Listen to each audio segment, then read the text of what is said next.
Buenas noches, varias cosas. En primer lugar, esta es la consecuencia de una inacción de este gobierno durante 4 años. Todos sabíamos que el plazo para que venciera la concesión otorgada a la empresa que ya se retira vencía mañana. Y sin embargo, a pesar de las alertas y los reclamos y las peticiones formuladas por los APUs y las comunidades, nada han hecho. Recién en mayo de este año convocaron a una licitación internacional. Fíjense, en mayo de este año. Segundo lugar, no es cierto, hasta donde yo conozco, que las comunidades estén pidiendo que vaya Petroperú. Ese es un sector politizado que quiere volver a las políticas de antaño. Tercero, no es tampoco una medida que se ha tomado de la noche a la mañana, por cuanto, conforme han demostrado los ministros, Petroperú no se encuentra legal, técnica ni económicamente preparada.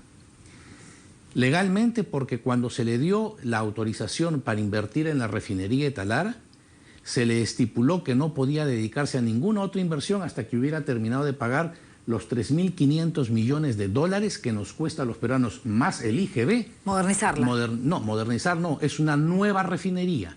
No es modernización de los trastos viejos, es nueva refinería, más amplia y con mayores capacidades de tratamiento de crudos pesados. Señor Bedoya, pero entonces, ¿a quién le creemos? Porque el presidente del directorio de Petroperú estuvo aquí en RPP Noticias y cuando Mariela Balbi, en radio, le preguntó por qué Petroperú no había participado del concurso, por qué no había manifestado su interés, ellos dijeron, no, nosotros estamos interesados, pero no a 30 años, perdón, no a 2 años porque no nos conviene, sino a 30. Y Mariela le dice, pero es cierto lo que manifiestan en el gobierno de que ustedes no tienen la capacidad ni técnica ni de económica de asumir una responsabilidad tan grande, razón por la cual la adjudicación se la entregaron, o sea, la adjudicación se dio a la empresa Pacific. Dijo que no, que el año pasado habían tenido, sí, problemas, que habían cerrado el año en rojo, pero que ahora estaban bastante bien. Entonces...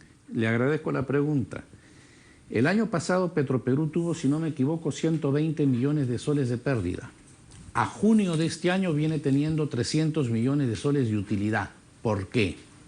Porque usted, que transmite noticias todos los días, comunican, y todo el país lo sabe, que el precio internacional del petróleo ha bajado y está en este momento en 39 millones. En consecuencia, el Perú que importa, en 39 dólares el barril. En consecuencia, el Perú que importa petróleo paga menos por lo que importa y debiera, en consecuencia, en los grifos de todo el país, bajar el precio de la gasolina que se vende, porque nos está costando menos importar la gasolina o el petróleo para refinarlo. Sin embargo, no han movido los precios.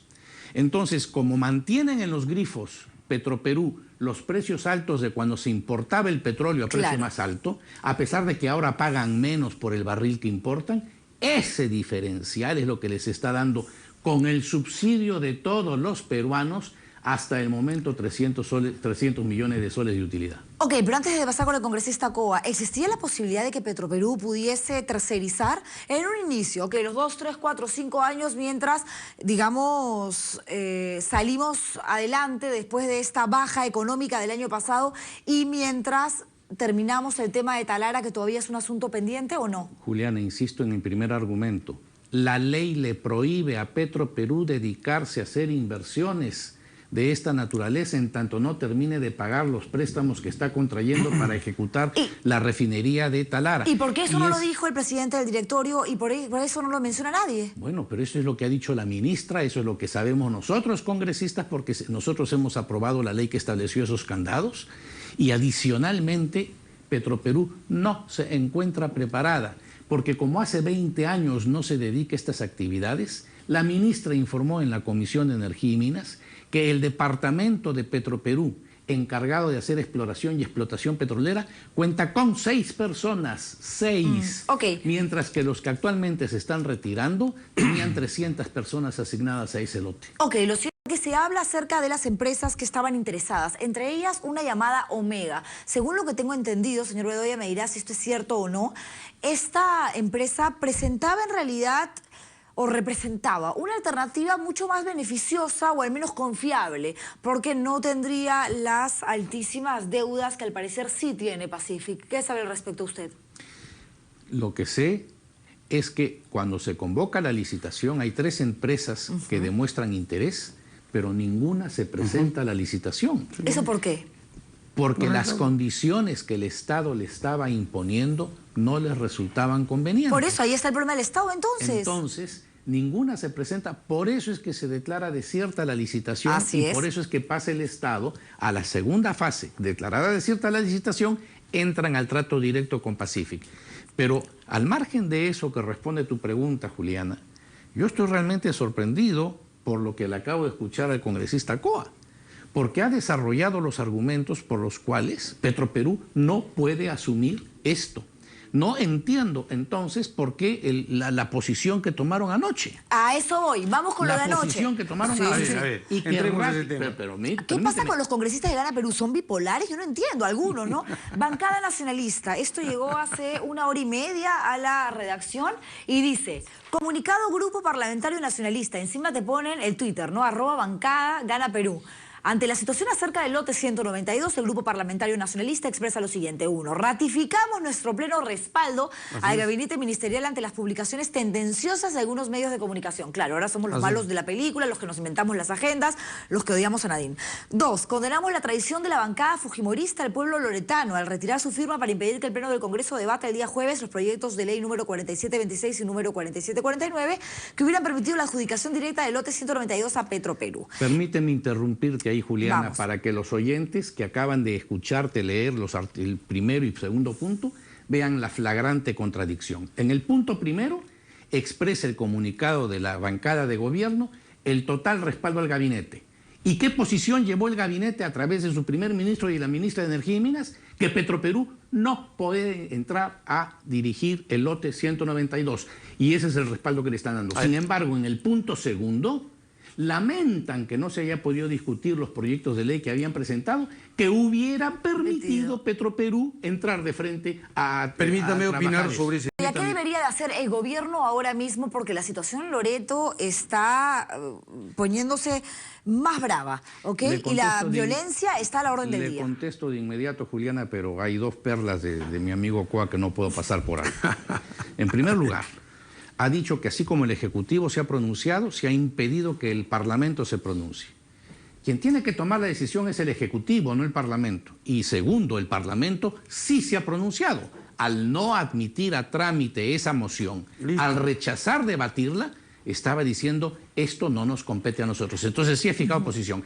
Y en la parte introductoria de esta última intervención, el señor Coa también manifestaba que lo que teme el pueblo es que de la noche a la mañana se cierre el lote 192 y que todo quede en nada. No, si lo que precisamente se está diciendo es se le entrega durante 2 años a la Pacific, a quien se contrata para que preste servicios, no se le entrega para que explote por sí, se le contrata para que preste servicios de explotación. El petróleo que se saque será del Estado, no de Pacific. Y a Pacific, por sus servicios de explotación, se le pagará lo que está conviniéndose en el contrato y se le pagará con petróleo. Okay. Entonces, Y el Congreso no ¿qué le decimos a la gente, señor Bedoya, a la gente en Loreto que está desesperada? Que no se dejen engañar, que el lote no se va a cerrar, que ellos no van a dejar de recibir canon, que las poblaciones aledañas al lote que reciben gratuitamente una serie de atenciones y servicios como por ejemplo luz eléctrica no van a dejar de percibirlo. ¿Y qué va a pasar con la contaminación? Esa es una labor del Estado, Juliana. Permítame 1 minuto para explicar. Ese lote inicialmente fue descubierto y explotado por la OXI. Allí se produjo la legislación que había hace 40, 50 años, fue cumplida hasta donde yo conozco por la OXI, cumpliendo con lo que en ese entonces los cánones y los parámetros que se exigían en defensa del medio ambiente. Y que han ido variando y que ahora son mucho más estrictos. Ahora son más estrictos. De acuerdo.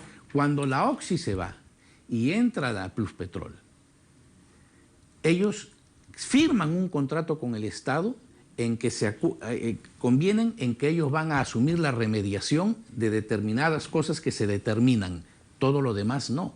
Y han cumplido con ello hasta donde yo sé. O sea, es un problema del Estado más que del gobierno de turno. Exactamente. Si ayer el Congreso hubiera aprobado una ley modificando las existentes que establecen la prohibición de Petroperú de ingresar, obviamente Petroperú hubiera quedado habilitada desde el punto de vista legal. Así es. Así es. Pero hemos dicho que no es solamente el impedimento legal tienen el impedimento económico y tienen el impedimento de carecer de cuadros y de gentes para explotar, porque no tienen. ¿Y por qué? Son los populismos de siempre, sobre todo en un año electoral.